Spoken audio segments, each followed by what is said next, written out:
Hello, everyone, and welcome back to Skull and Hat's Tales. I'm always curious to know where the people who watch this channel are from. So before you relax, consider leaving a comment. Now, let's get started. The forest was exactly what I needed. The past few weeks had been chaotic. Work deadlines, endless noise, and little time to think. But here, surrounded by towering trees and the soothing sound of rustling leaves, I could finally breathe again. The trail I'd chosen was quiet and off the beaten path, offering the solitude I craved. The sunlight filtered through the dense canopy, casting shifting patterns on the ground. My boots crunched against the dirt as I followed the narrow trail, my backpack light but stocked with essentials. I wasn't in a hurry. The plan was simple: hike for a few hours, take in the scenery, and then head back before dusk. I was halfway through the trail when I noticed it, a small symbol carved into the trunk of a tree. It was simple, a triangle with 3 parallel lines running through its center. It didn't look like graffiti, more like something deliberate. Curious, I ran my fingers over the rough carving before moving on. A few minutes later, I saw another one, this time etched into the smooth surface of a large rock. It was the same design, but slightly larger, its lines sharper and more precise. A strange excitement bubbled up inside me. It felt like a mystery, a puzzle left for me to solve. I decided to follow them to see where they might lead. The forest was quiet as I continued, the symbols appearing more frequently now. Each one pointed me further along the trail, creating a path that seemed almost too deliberate to ignore. At first it was fun, like uncovering a secret hidden in plain sight. But as the trail wound deeper into the forest, a faint unease began to creep in. The farther I went, the stranger the symbols became. They were no longer simple triangles or lines. Now they were more intricate, like glyphs from some forgotten language. One had jagged edges that seemed to twist unnaturally. Another was circular, with spirals that drew my eyes in, making me feel dizzy if I looked too long. The air grew heavier, and the light filtering through the trees seemed dimmer. I tried to dismiss the feeling of unease, telling myself it was just the isolation getting to me. But then I noticed something else. The symbols weren't just on the trees and rocks. They were on the ground now, etched into the dirt in perfect, deliberate lines. As I walked, I began to hear faint sounds, branches snapping in the distance, leaves rustling in ways that didn't feel like the wind. I stopped and turned, scanning the forest behind me. Nothing. Just the dense trees and their long shadows. Still, the sense that I wasn't alone settled over me like a weight. The trail grew narrower, the forest denser. My heart pounded a little harder as I followed the symbols, their shapes now darker, almost aggressive. I thought about turning back, but convinced myself I was overreacting. Curiosity still pulled me forward, though that pull was beginning to feel more like a trap. It hit me suddenly. I had no idea where I was. The narrow trail I'd been following had faded into the forest floor, replaced by an uneven path covered in roots and fallen branches. The symbols were the only markers left, and they were growing less frequent, their carvings rougher and more haphazard. Panic bubbled up, but I pushed it down. I retraced my steps, trying to find the original trail, but everything looked the same. The same dense trees, the same shadows stretching across the forest floor. The symbols seemed to mock me, leading me in circles with no clear direction. I stopped walking and took a deep breath, pulling out my phone. No signal, of course. The forest pressed in around me, the towering trees suddenly feeling more like walls. I shouted into the silence, my voice echoing faintly before being swallowed by the dense greenery. There was no response, no sign of another person. And then I saw it, a new symbol carved into a tree ahead. But this one was different, larger, angrier. The lines were jagged and deep, as though carved with force. It didn't feel like a guide. It felt like a warning. I started walking again, faster now, my steps crunching loudly against the forest floor. Every instinct screamed at me to get out, to find the original trail and leave the symbols behind. But no matter how far I walked, the forest only grew thicker, the light dimmer. That's when I saw it. A figure, shadowed and indistinct, moving between the trees. My breath caught in my throat. At first, I thought it was another hiker, but something about the way it moved was wrong. Too smooth, too deliberate. It didn't walk so much as glide. its form blending unnaturally with the trees. I froze, watching as it disappeared behind a thick trunk. My pulse thundered in my ears as I strained to hear any sound of movement. But the forest was silent, too silent. The kind of silence that feels deliberate, like the world itself is holding its breath. I forced myself to move, quickening my pace as I tried to put distance between me and the figure. But no matter how far I went, I could feel it, its presence just out of sight, trailing me like a shadow. Every few steps I glanced over my shoulder, catching fleeting glimpses of movement that sent shivers down my spine. The forest was a maze now, the symbols scattered like breadcrumbs leading nowhere. My legs ached, and my breaths came shallow and fast. But I couldn't stop. I wouldn't stop. Not until I was free of the forest and whatever was following me. I was no longer following the symbols. I was running. The forest closed in tighter with every step, branches clawing at my clothes and roots threatening to trip me at every turn. My breaths came in shallow gasps, my heart pounding in my chest. The shadowy figure had vanished from sight, but I could feel it, an oppressive presence lingering just beyond the edges of my vision. The trail, if it could even be called that, became more treacherous. Thorny bushes snagged at my arms, and the ground sloped unevenly, forcing me to slow down. Despite my panic, I couldn't ignore the creeping realization that I was being herded. The symbols, erratic and scattered now, led me to a clearing I didn't want to enter, but felt compelled to. The clearing was small, ringed by dense trees that blocked out most of the fading light. In the center, the dirt had been disturbed to create a large, intricate symbol etched into the ground. It was far more detailed than the others, its twisting lines almost hypnotic in their complexity. I felt a shiver crawl up my spine as I stepped closer, drawn to the design despite every instinct screaming at me to run. And then I heard it, a branch snapping behind me. I spun around, but there was nothing there. The forest was still, the air heavy with silence. My eyes darted to the edges of the clearing, searching for any sign of movement. But it wasn't until I looked down that I realized something was wrong. My footprints. They were the only ones in the clearing. The sun was setting fast, plunging the forest into shadow. Panic surged through me as I stumbled back from the clearing, desperate to find a way out. I turned my phone's flashlight on, the weak beam barely cutting through the oppressive darkness. The distant lights of the city flickered faintly between the trees, a beacon that filled me with a sliver of hope. I set off toward the lights, ignoring the sharp sting of branches slashing against my skin. The presence behind me felt closer now, the air colder, heavier. Every few steps I thought I heard something, a low rustle, the faint crunch of leaves. I didn't dare look back. My footing gave way on a patch of loose dirt, sending me sprawling to the ground. Pain shot through my knee, but I scrambled to my feet, my flashlight now shaking in my hands. The beam caught movement, a blur of shadow slipping between the trees ahead. My heart stopped, and for a moment, I couldn't breathe. The lights of the city seemed closer now, but so did the figure. I pushed myself forward, my legs burning with every step. The forest became a blur of darkness and fleeting glimpses of light. My focus narrowed to the faint glow on the horizon. I couldn't let it catch me. I wouldn't. The trees began to thin, the lights growing brighter as I neared the edge of the forest. Relief surged through me, pushing my exhausted body to move faster. But the sounds behind me had changed, branches snapping violently, a heavy rustling that suggested the figure was no longer keeping its distance.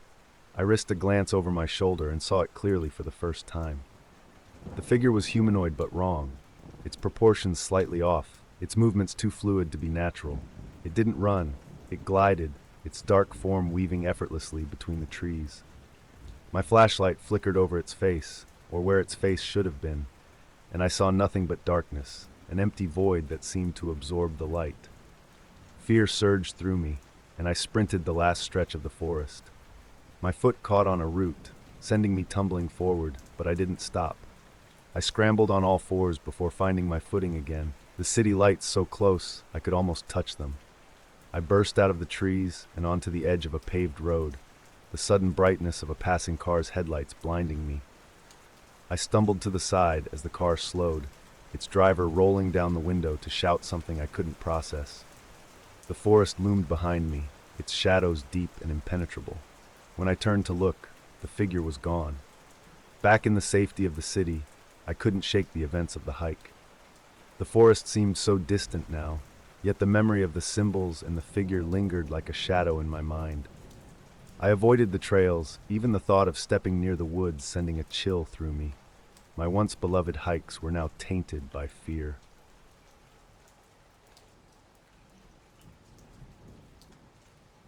It started on an ordinary afternoon.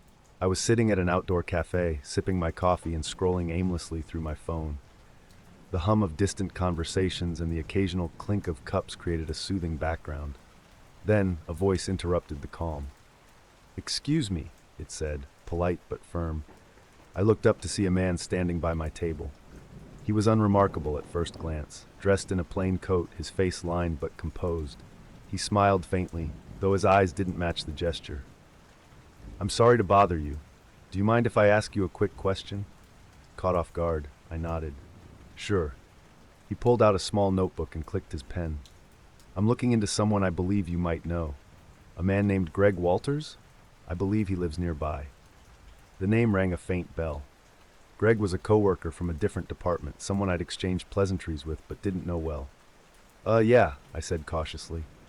"I know him a little. Why?" The man's smile widened, but there was no warmth in it. "It's nothing serious, just following up on a few things. Has Greg ever mentioned anything unusual to you? Maybe about his past or recent activities?" The question threw me. "Not really. I don't know him that well." The man nodded, jotting something down. "I see. Well, have you noticed anything strange about him? Suspicious behavior? People he associates with?" His tone was casual, but the questions were anything but. My guard went up. "No, nothing like that. Is he in trouble?" The man waved off the question with a dismissive chuckle. "Oh, nothing like that. Just routine inquiries."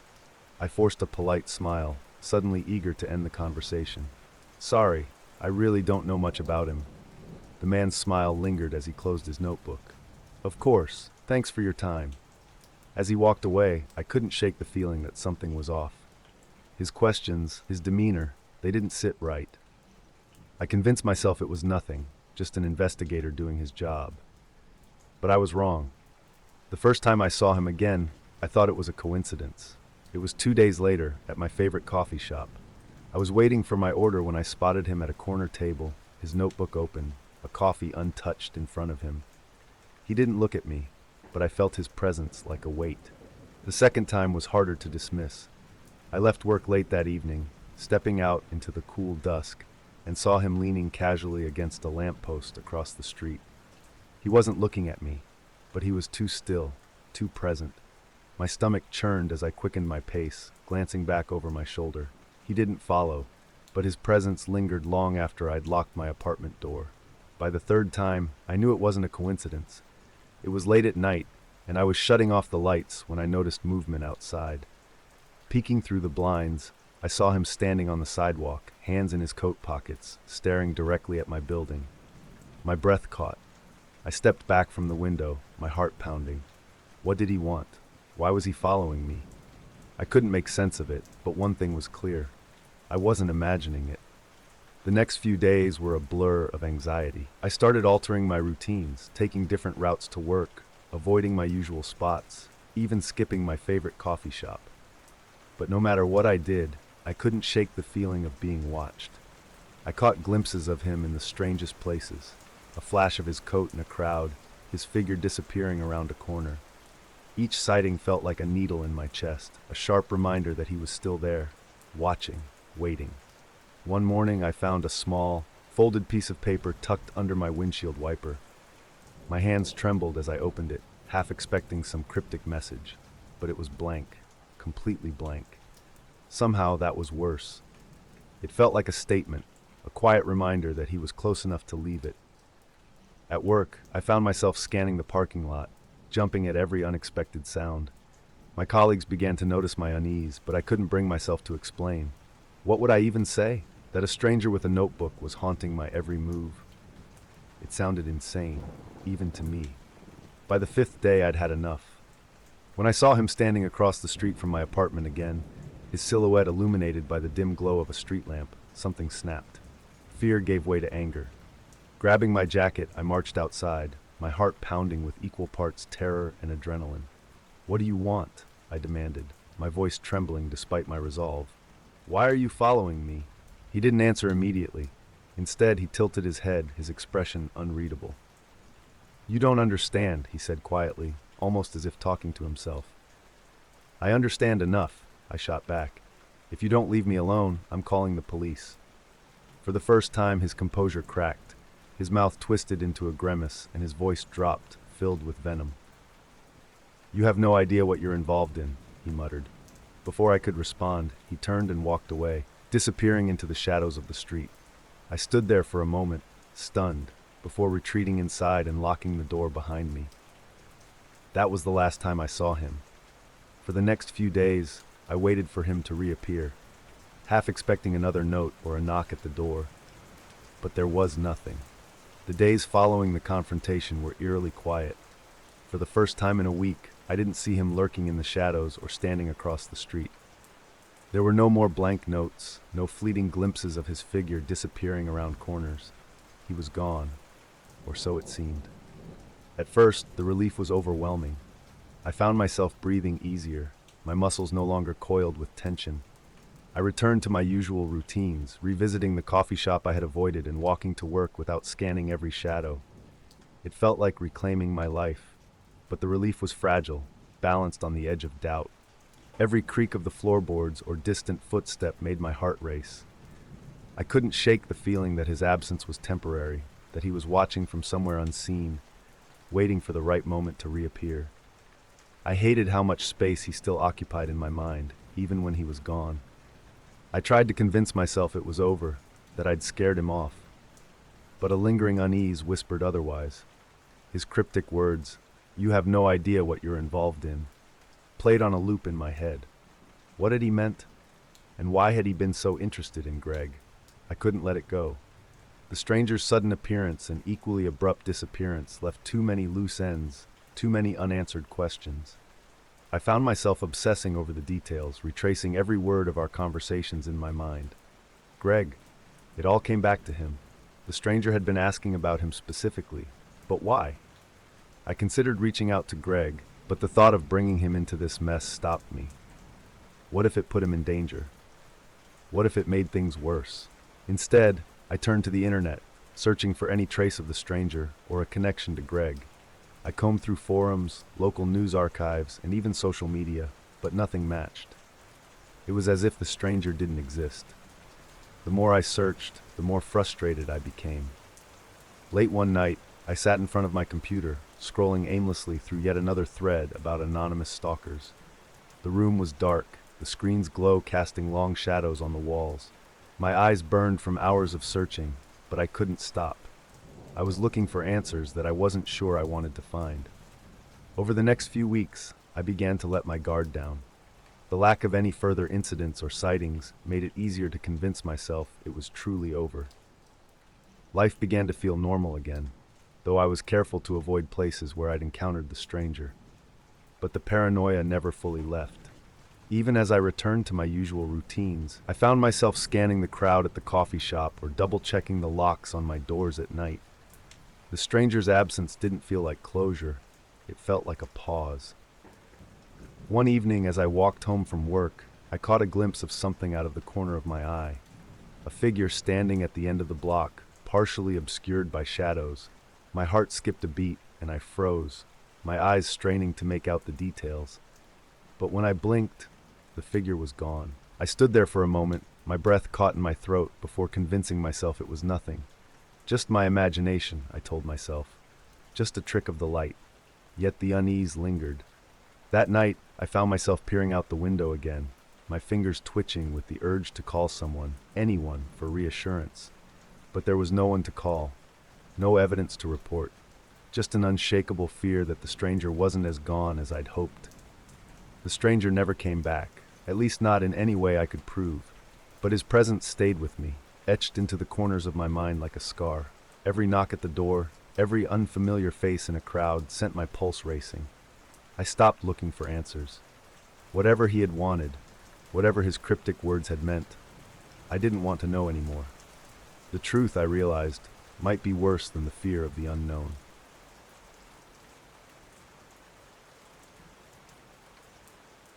The drive home was supposed to be routine. It was a path I knew by heart, a stretch of road that carried me from the chaos of the day to the calm of my small suburban home. I didn't even need to think about the turns anymore. They came naturally, muscle memory guiding the wheel. It was a cool evening, the kind where the streetlights cast soft halos on the pavement, and the hum of the engine became a kind of white noise. I had the radio on low, the same playlist I always listened to on my commute, the familiar tunes filling the silence. The drive felt as uneventful as ever. At least it did at first. The first sign that something was off was subtle, a missing road sign. I remembered it clearly, a green metal marker with a faded arrow pointing toward a small diner I sometimes stopped at. But tonight, it wasn't there. Instead, the road stretched ahead, empty and quiet. I told myself I must have missed it. Maybe the sign had been removed or was obscured by the dark. It was nothing to worry about. Yet as I continued, I couldn't shake a small knot of unease forming in my chest. The unease grew stronger as I drove further. Landmarks I'd passed 100 times before seemed altered or entirely absent. A gas station that should have been on the left was gone, replaced by an empty lot. The turnoff to a familiar side road had disappeared, the path now blocked by an overgrowth of trees. I gripped the wheel tighter, my eyes scanning the road for anything familiar. The streetlights grew farther apart, their glow weaker, until the road was lit only by my car's headlights. The pavement itself seemed rougher, the painted lines fading into the darkness. I slowed down, debating whether to turn around, but something stopped me. The roads didn't feel the same anymore. Each one stretched endlessly into the night, the trees closing in on either side. When I glanced in the rearview mirror, the road behind me seemed just as foreign, as though I'd driven into a place that wasn't meant to be found. I tried to backtrack, taking what I thought was the turn from my original route. Instead, the road twisted in a way I didn't recognize, leading me deeper into a desolate alien landscape. My pulse quickened as the knot in my chest tightened. I wasn't just lost. The road itself had changed. Just as I began to truly panic, a set of headlights appeared in my rearview mirror. At first, I felt a wave of relief. Another car meant I wasn't alone. Maybe they could help me, guide me back to the right road. But that relief quickly faded. The car wasn't just behind me, it was close. Too close. Its headlights filled the mirror, blindingly bright, as though the driver had no intention of passing or giving me space. I flicked on my turn signal and slowed, hoping they'd go around me. Instead, the car matched my speed, its lights unwavering. I sped up slightly, and the other car followed suit, keeping the same relentless distance. The unease I'd felt earlier bloomed into full-blown fear. My fingers tightened around the steering wheel, my foot pressing harder on the gas. Every turn I took, every decision to veer left or right, the car followed, its headlights locked onto me like a predator stalking prey. I tried to stay calm, rationalizing the situation. Maybe the driver was lost too. Maybe they didn't realize how unsettling their behavior was. But deep down, I knew better. This wasn't coincidence. This wasn't someone trying to get home.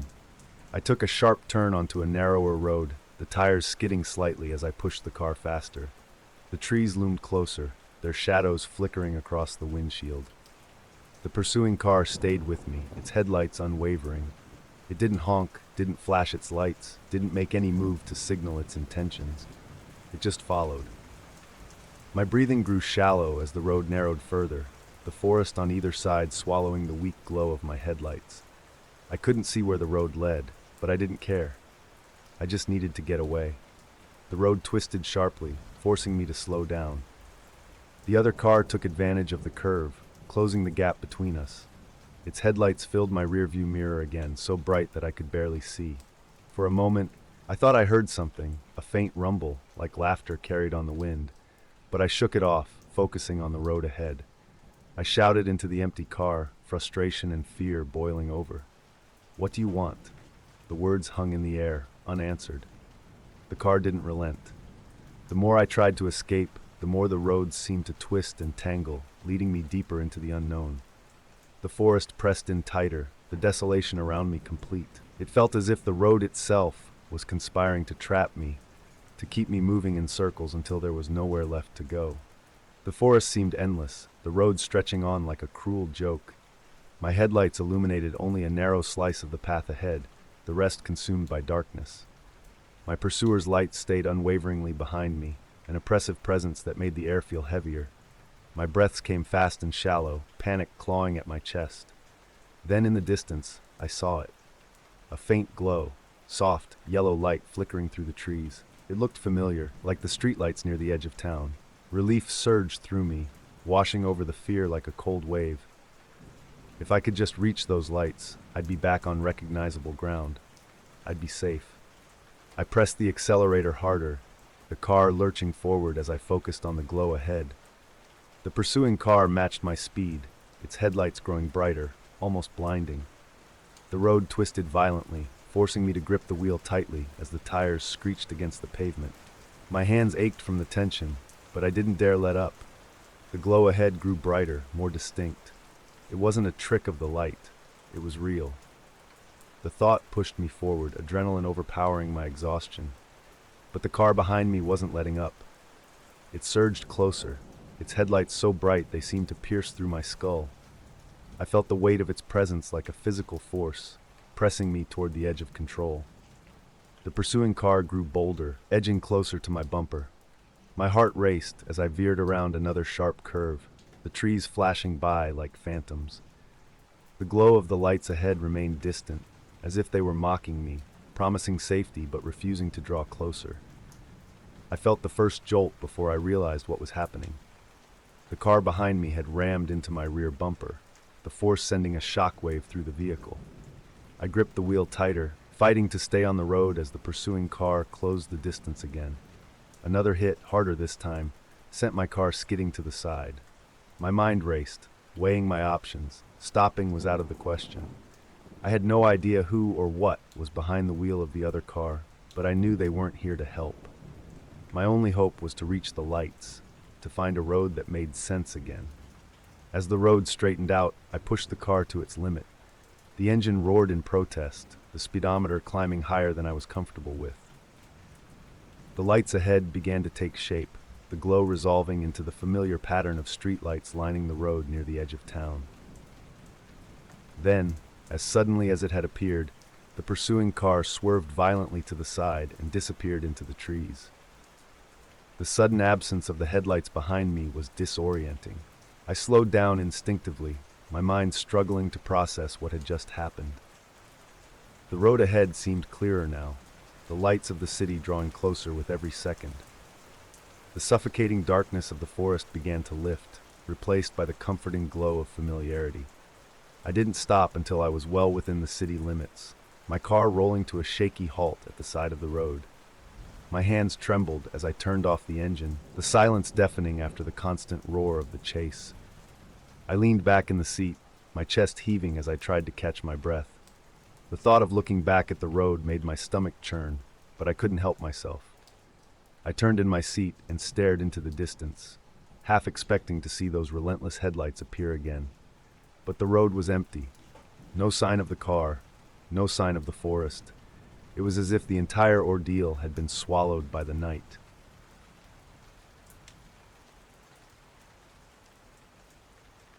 It started with my keys. I had placed them on the hook by the door, as I always did. But when I was leaving for work the next morning, they were gone. I spent 20 frantic minutes searching every possible corner of the house before finding them on the bathroom sink. At the time, I laughed at myself, chalking it up to a moment of carelessness. Maybe I had taken them there without realizing it. Life was busy, and I wasn't immune to forgetfulness. But then it happened again. My favorite mug, the one I always used for morning coffee, vanished from the kitchen counter. I scoured the house, growing irritated. It showed up 2 days later, sitting on the coffee table in the living room. I tried to convince myself that I must have left it there, though the thought didn't sit comfortably. It was a pattern I couldn't explain, but I was unwilling to admit something might be wrong. The instances began to multiply. A book I was reading disappeared from my nightstand and turned up in the pantry. My phone charger vanished, only to reappear neatly coiled on the floor by the couch. Each time I felt a flicker of unease, but I forced myself to dismiss it. People misplace things, I thought. No big deal. Yet deep down, I started to feel that my home, my sanctuary, wasn't quite right. Determined to prove to myself that I wasn't losing my mind, I started keeping track of my belongings. I'd place something in a specific spot and note it down on a sticky note. Keys, kitchen counter, wallet, top drawer. I even took photos of the more frequently misplaced items, creating my own odd little inventory. At first, it seemed to work. For a couple of days, nothing moved. Then, one morning, I found my notebook, the very one I was using to track these incidents, propped up on my bedroom windowsill. The sticky notes were scattered across the floor as if someone had flipped through them carelessly. My stomach tightened as I stared at the scene. This wasn't forgetfulness. This wasn't clumsiness. This was deliberate. My mind raced with explanations, none of them comforting. Had someone else been in my house? The thought was ridiculous. I lived alone, and my doors and windows were always locked. But the more I tried to reason it away, the more the idea gnawed at me. It was a deliberate game, and I was the unwitting player. I couldn't shake the feeling of being watched. Every creak of the floorboards and rustle of the wind outside my window felt amplified, sinister. I decided to act. That evening, I drove to the nearest electronics store and bought a set of security cameras. The cashier made small talk as he rang me up, but I barely heard him. I just wanted to get home and set them up. The installation took longer than I expected. I placed cameras in the living room, kitchen, hallway, and bedroom, anywhere the strange incidents seemed to occur.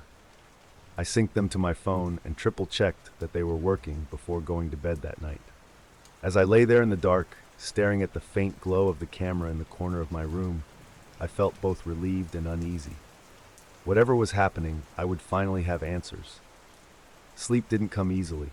Every time I closed my eyes, I imagined shadows moving in the corners of my room, but nothing happened. The house was quiet. The cameras would record everything, and tomorrow I would know. The next morning, I woke with a knot of tension in my chest. My phone buzzed with notifications from the cameras, movement detected here, there. I sat at the kitchen table, a cup of coffee growing cold in front of me as I scrolled through the recordings. At first, it was boring. I watched myself move around the house the day before, setting up cameras and pacing anxiously. The evening footage showed me locking the doors and heading to bed. But then at around 2:34 a.m., something appeared.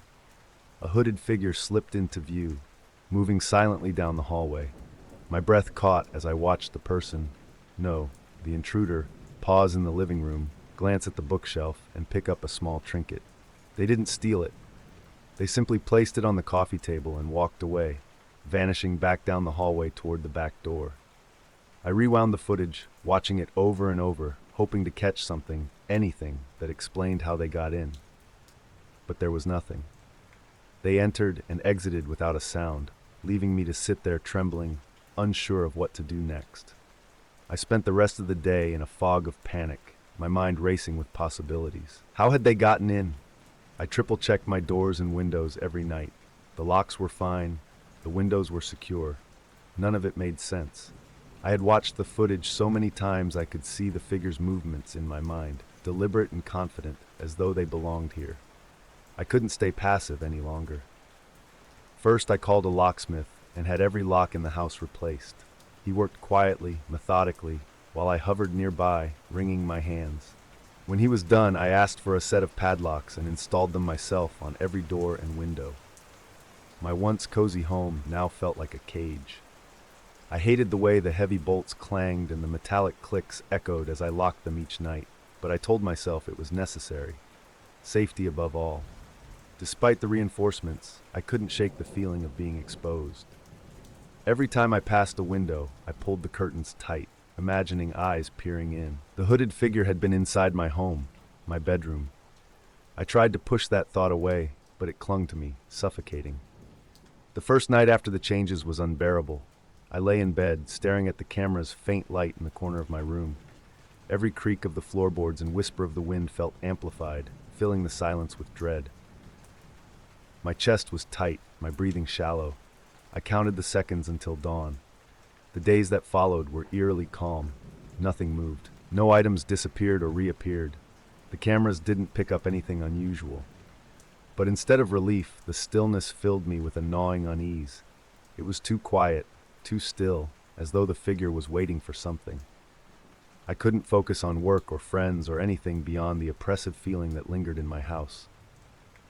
I found myself avoiding my own reflection, terrified that I might see someone standing behind me in the mirror.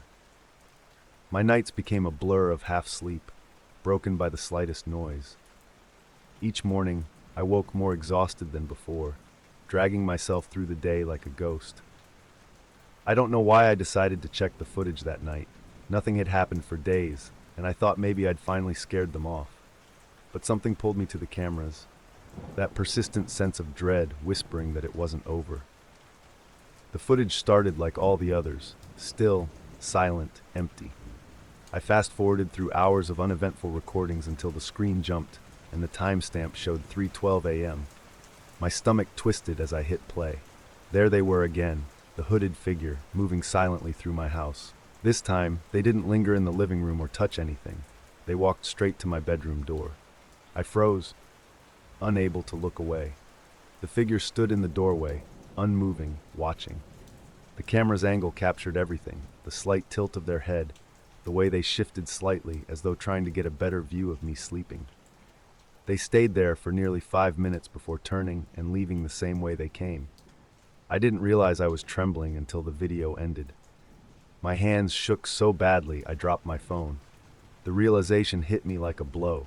My locks, my padlocks, my efforts, they had all been useless. They could come and go as they pleased. I couldn't stay there. I didn't even bother packing properly. I grabbed a bag and threw in a few essentials: clothes, my laptop, my wallet. Everything else I left behind. The house that had been my home, my refuge, now felt like a trap. I couldn't even bring myself to check the footage again before leaving. I didn't want to know if they were watching me as I walked out the door.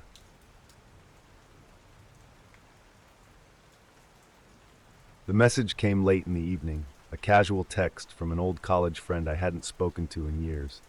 The link was innocuous enough, paired with the words, "Hey, is this you?" I clicked it without much thought, expecting to see a shared memory or some funny post. Instead, I was staring at a social media profile that looked like mine, too much like mine. The profile picture was one of my photos, a candid shot from a recent trip. Scrolling through the account, I found more of my pictures, a birthday celebration, a beach day with friends, even a photo of my cat curled up on my lap. The captions mirrored things I might say, casual and friendly, yet wrong in ways I couldn't articulate. It felt like looking at a distorted reflection of myself. Whoever ran the account had access to moments I hadn't shared publicly, small personal details that weren't supposed to be out there. My stomach tightened as I saw that the posts were tagged with locations, places I'd been to recently. I closed the app, my hands trembling. At first I tried to rationalize it. Maybe it was a prank or a glitch, something harmless. But as I sat there, staring at my phone, I couldn't shake the feeling that someone had invaded my life in a way I didn't understand. I spent the rest of the night combing through the account, taking screenshots and noting every unsettling detail. By the time the sun came up, I had reported the profile through every option available on the platform. I expected an immediate response, some assurance that the situation would be handled quickly. Instead, I was met with automated replies. "Thank you for your report. We will review the account and take action if necessary." It felt impersonal, almost dismissive, but I told myself it was just protocol. I waited for hours, refreshing my email for updates. When a response finally arrived, I opened it with a mix of hope and dread. The email was polite but unnervingly specific. "We understand your concern, my full name," it began, using not just my name but also referencing a post I had recently made on my real account. The reply felt as though someone had been watching me directly. I tried reporting the account again, only to receive another email, this time shorter, but no less invasive. It referenced a photo from my private album, one I had never posted online. My unease deepened into something darker, a cold certainty that this wasn't just a glitch or mistake. Someone was targeting me, and they knew far more than they should. By the third day, I couldn't take it anymore. Every time I checked the fake account, it had new posts. The impersonator was relentless, uploading photos of me, commenting on updates as though they were me, and even interacting with people I barely knew. I couldn't stop it, and the platform seemed unwilling or unable to help. I searched online for solutions and stumbled upon a virtual security expert specializing in online harassment and identity theft. I reached out immediately, detailing my situation in an email. The reply came quickly, reassuring yet clinical. They outlined the steps they would take, tracing the account's origin, monitoring its activity, and advising me on securing my digital presence. For the first time in days, I felt a flicker of hope. The expert installed tools on my devices to monitor for unusual activity and began digging into the fake account's patterns. Meanwhile, I deleted old posts, changed every password, and locked down all my profiles. But even with these precautions, I couldn't shake the feeling that I was being watched. Each morning, the fake account greeted me with new posts, details that mirrored my own life too closely. A photo of the park I had walked through the day before, a caption referencing a book I was currently reading. It was as if they were shadowing my every move, turning my life into a performance I had no control over. The first time I mentioned the situation to my best friend, it was more out of desperation than hope. I didn't expect them to have answers, but I needed to tell someone who would listen without the cold detachment of an automated system or a professional investigator. To my surprise, they took it seriously. We spent hours dissecting the fake account, looking for clues in its posts and followers. My friend had an eye for details I missed, an unfamiliar username commenting on every post, a repeated pattern in the timing of uploads. They suggested that the account might be automated, though the level of detail felt too personal for that. Then, almost by chance, my friend noticed something. One of the photos posted on the fake account wasn't just similar to one I had taken, it was identical. The photo wasn't on any of my social media accounts. It was on my phone, buried in an old folder I hadn't opened in months. The realization hit like a punch to the gut. The impersonator didn't just have access to my public life. They had access to my private files. My phone, my emails, maybe even my cloud storage. They were inside my life in ways I couldn't comprehend. I couldn't believe what my friend had discovered. The photo, an innocuous snapshot of a cafe table cluttered with books and coffee cups, was one I hadn't shared with anyone. It was stored deep in my phone, and the only explanation was horrifying. Someone had accessed my files. I called the security expert immediately, my voice shaking as I relayed the discovery. They confirmed my worst fears. The impersonator might have breached my cloud storage or hacked my phone directly. The expert advised me to disconnect all devices, change every password, and implement two-factor authentication across the board. It felt like a race against time, trying to regain control while someone else rummaged through the fragments of my life. Meanwhile, my friend kept digging into the fake account. They found a username that seemed to pop up frequently, an odd mix of letters and numbers that matched across multiple platforms. It led to an obscure forum where users discussed hacking, social engineering, and identity theft. The posts under that username were chillingly detailed, describing methods to mimic someone's online presence so perfectly it would fool even their closest friends. Then, buried in the threads, was a casual mention of my name. It was vague but unmistakable. My friend and I stared at the screen in stunned silence. This wasn't random. Someone had chosen me. With the evidence mounting, the security expert managed to trace the fake account's activity back to an IP address. It was located in a city I hadn't visited in years, but the name attached to the address was all too familiar. An old colleague from a previous job. We had worked together for a year, and while I barely remembered them, I recalled they had always been oddly fixated on me, asking invasive questions, lingering too long in conversations, and showing a disproportionate interest in my personal life. At the time, I brushed it off as harmless awkwardness. Now I wasn't so sure. The platform finally responded to the formal complaint my friend helped draft, and the account was temporarily suspended. But before I could breathe a sigh of relief, I received an email from the impersonator. It was short, cryptic, and terrifying. "You can shut it down, but I'm still here." The message included a photo of my front door, taken from the outside. My skin crawled as I realized it had been taken recently, within the past day. They knew where I lived. I felt trapped, caught in a nightmare I couldn't wake up from. Every sound outside my house made me jump. Every notification on my phone sent a jolt of fear through me. The security expert and my friend worked tirelessly, digging deeper into the impersonator's activity. They found more connections, accounts linked to the same username, all targeting different people in small but invasive ways. Eventually, they compiled enough evidence to report the impersonator to law enforcement. The process was grueling and slow, filled with bureaucratic delays that made me want to scream. But finally, the authorities intervened. The impersonator's accounts were shut down permanently, and they were issued a formal warning. The relief was immediate but fragile. I updated every security measure on my devices, removed old photos and personal details from my profiles, and deleted any trace of my digital footprint I could find. My home felt less like a sanctuary and more like a fortress. But even with these precautions, the damage was done. I couldn't shake the feeling that I was still being watched, that some piece of my life was still out there, vulnerable and exposed.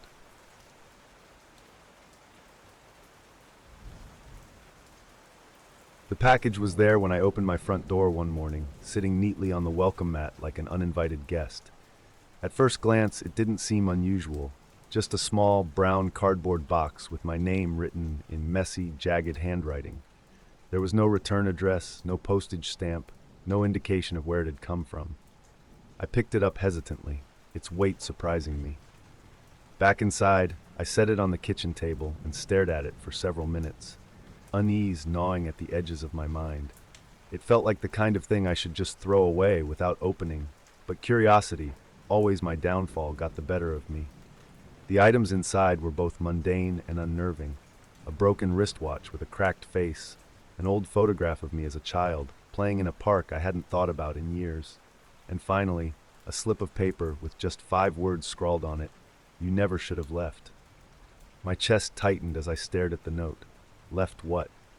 Left where? My past was nothing remarkable, certainly nothing worthy of cryptic threats. The photograph bothered me most.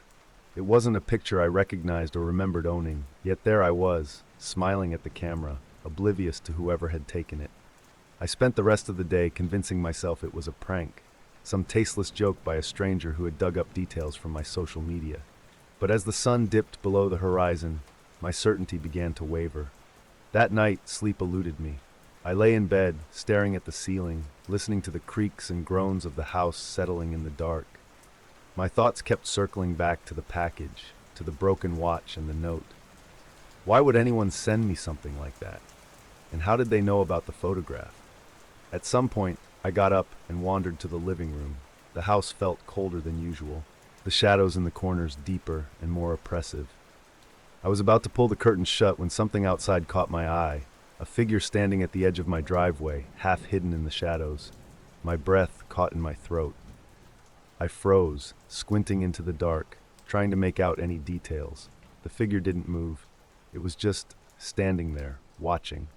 I grabbed my phone and opened the camera, snapping a blurry photo through the window before turning on the porch light. The sudden burst of light made me wince, but when I looked back, the figure was gone. The driveway was empty, as if they had never been there.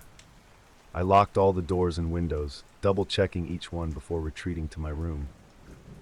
But the feeling of being watched didn't leave me, even as I huddled under the covers, wide-eyed and awake until morning. The unease followed me into the next day, clinging to me like a shadow. My morning commute was usually uneventful, a short drive to work on quiet streets. But today, every turn felt like a wrong one. It started with the car, a black sedan that seemed to appear in my rearview mirror every few blocks, following me just long enough to set my nerves on edge before disappearing. I told myself it was just a coincidence, but my hands tightened on the steering wheel as I checked the mirror again and again. Later, on the subway, a stranger in a hoodie sat a few seats away, their face obscured by the low brim of a cap. They weren't doing anything unusual, but their presence felt heavy, oppressive. Every time I glanced in their direction, I swore they were watching me, even though their head never turned. By the time I got home, my nerves were frayed. I locked the door behind me and leaned against it, taking deep breaths to calm myself. It was just my imagination, I told myself. Nothing more than paranoia fueled by a sleepless night and that damn package. But the thought didn't bring much comfort. The package had been bad enough, but over the next few days, more items began appearing. Sometimes they were left on my doorstep. Other times I found them inside the house, in places I was certain I hadn't left them. An old journal I'd lost years ago appeared on the coffee table, open to a page I didn't remember writing. A necklace I hadn't seen since I was a teenager was hanging from the bathroom mirror one morning, the chain glinting ominously in the light. And each time, there was a note, short, cryptic, and always unsettling. Remember this? You can't escape. At night, the shadowy figures outside grew bolder. They no longer lingered at the edge of the driveway, but crept closer to the house, their silhouettes looming just outside the windows. I started sleeping with the lights on, though it did little to ease my fear. One night, I woke to the sound of faint tapping on the glass. My heart raced as I sat up, staring at the window across the room. The curtains were drawn, but I could see the faint outline of a hand pressed against the glass. I didn't move. I didn't breathe. I just sat there frozen until the hand disappeared, leaving behind nothing but a smudge on the window pane. The next morning, I knew I couldn't handle this alone anymore. Exhaustion and fear had stripped away my pride. I called my closest friend, stumbling through an explanation about the package, the items, and the shadowy figures outside. To my dismay, they sounded skeptical. "Are you sure it's not just a bad prank?" they asked. Their tone wasn't dismissive, but it lacked the urgency I needed. They promised to come by later, but the idea of waiting felt unbearable. I turned to my neighbors next, asking if they'd noticed anything unusual around my house. Strangers lurking, packages left on the porch. No one had seen a thing. Their reassurances that the neighborhood was safe felt hollow. Desperation drove me to action. I bought a set of security cameras that same day and spent hours installing them around the house. One above the front door, another by the back porch, and a third inside, aimed at the living room. I synced them to my phone, checking and rechecking that they were recording properly. That night, I sat in the glow of the camera feeds, staring at the grainy images on my phone. My stomach churned every time a shadow flickered or a tree branch swayed, but the hours passed without incident. It wasn't until the next morning that I reviewed the footage from earlier in the night and saw something that made my blood run cold. At 3:14 a.m., a figure appeared on the front porch. They didn't knock or try the door. They simply stood there, staring directly into the camera. The hood of their jacket obscured most of their face, but the angle of their head made it clear. They were looking right at me.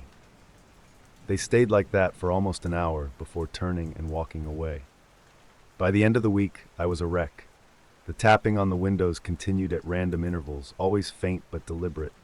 I stopped looking, knowing I wouldn't see anything but the evidence left behind. A smudge, a faint handprint, a scratch on the glass. The packages didn't stop either.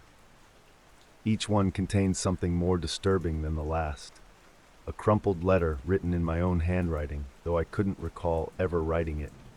A photograph of me sleeping, taken from a perspective that suggested it had been shot from outside my bedroom window. One evening, as I returned from a walk meant to clear my head, I noticed something drawn on the front door. At first I thought it was just dirt or smudges, but as I got closer, I saw it was a crude symbol, an eye, surrounded by jagged lines. My hands shook as I scrubbed it off, but no matter how hard I tried, the faint outline lingered. That night, I walked aimlessly through the neighborhood, hoping the motion would dull the edge of my anxiety. But even in the crowded streets, I felt exposed. The shadowy figures I'd seen near my house were there too, just far enough away to blend into the crowd, but close enough to make their presence known. I realized then that I couldn't stay here. No amount of locks, cameras, or lights could make this house feel safe again. I packed in a frenzy, shoving clothes and essentials into a suitcase without bothering to organize them. I didn't know where I was going, I just knew I had to leave. The apartment I found was in a different city, a modest place with thin walls and a single deadbolt on the door. It wasn't much, but it was far away, and for the first time in weeks, I felt a glimmer of hope. The first night in my new place was eerily quiet. I kept expecting to hear the tapping on the windows or find a package waiting at the door, but the silence held. Sleep came slowly, but it came. Over the next few days, I began to piece my life back together. I changed my phone number, deleted my social media accounts, and reached out to a few friends to let them know I was okay. It felt like a fresh start, a chance to reclaim the peace I'd lost.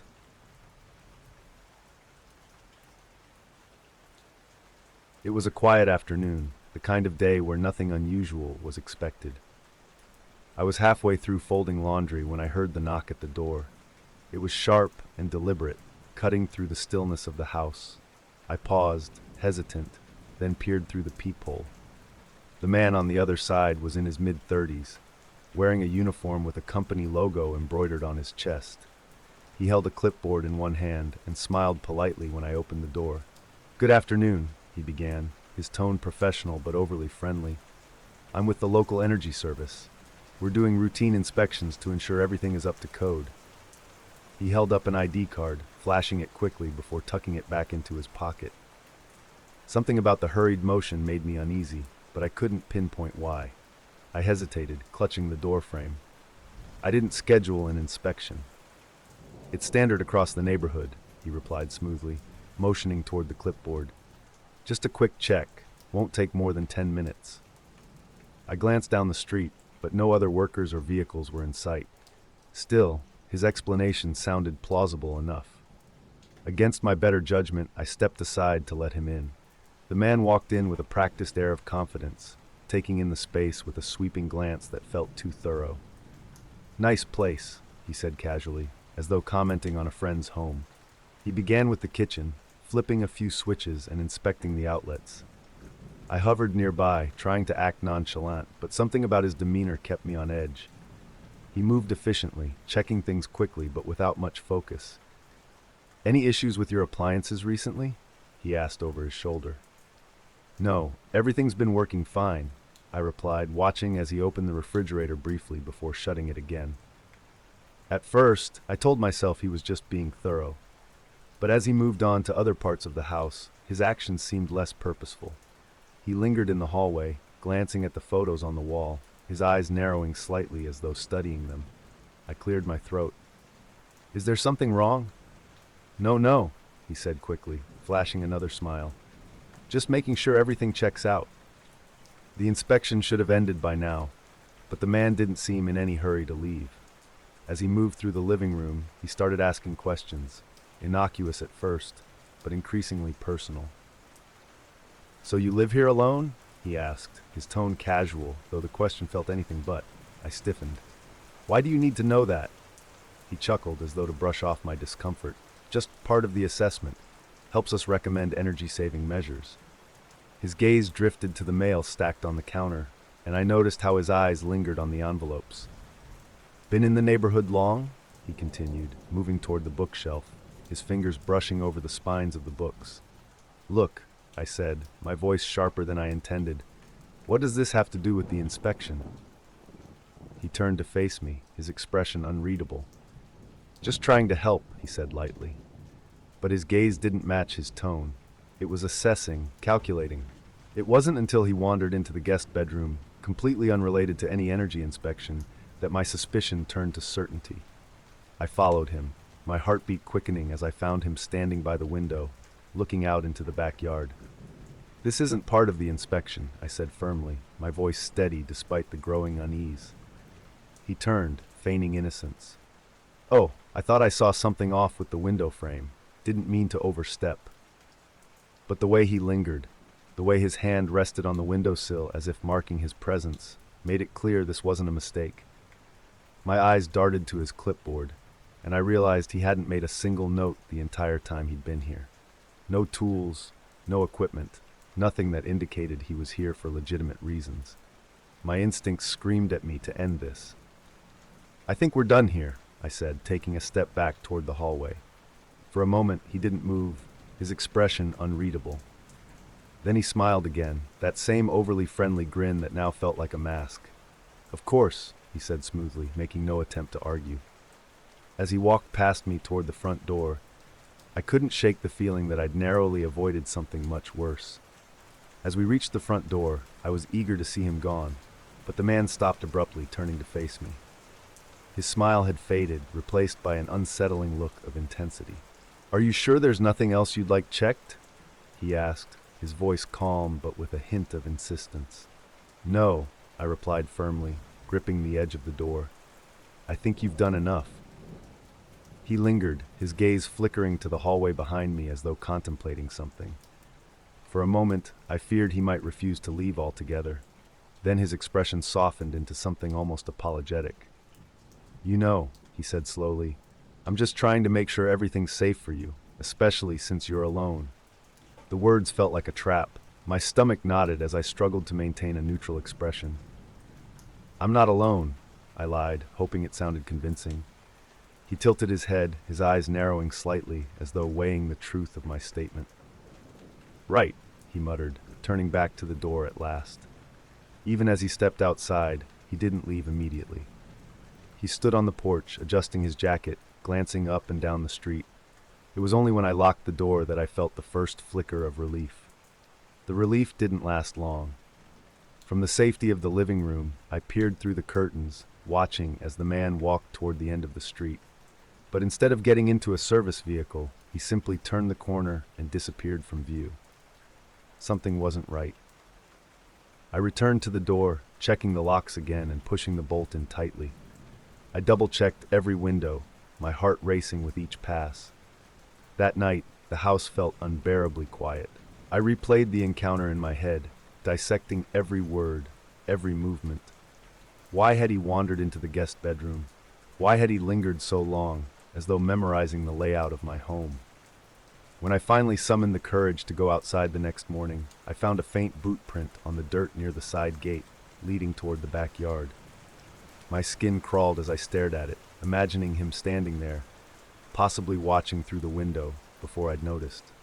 I knew I couldn't keep this to myself any longer. I called a friend first, stumbling through the details of the encounter, my voice shaking. They listened intently, their initial skepticism fading as I described the man's behavior. "You need to call the company," they urged. "Find out if they even sent someone to your house." The thought hadn't occurred to me, but it made sense. When I called the number listed for the supposed energy service, the response was both quick and chilling. They had no record of a technician being assigned to my address. My heart sank. I reported the incident to the company and then to the police, though I struggled to provide anything beyond a vague description of the man. His uniform, his clipboard, the forced friendliness in his tone. The police took my statement, but their reassurances did little to ease my mind. "It's probably just a scam," they said, "someone looking to gain access and steal valuables." But I couldn't shake the feeling that his intentions had been far more sinister.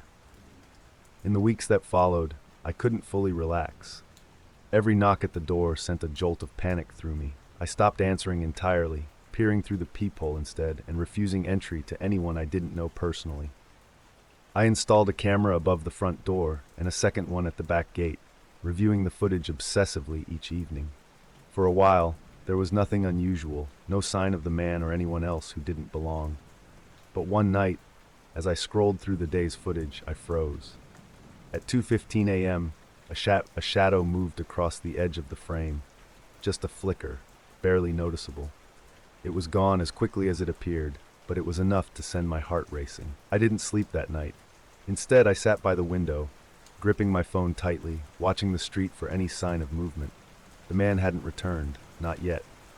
But the fear he left behind lingered, a constant reminder that my home, my sanctuary, had been violated, and I couldn't shake the feeling that someday he might come back.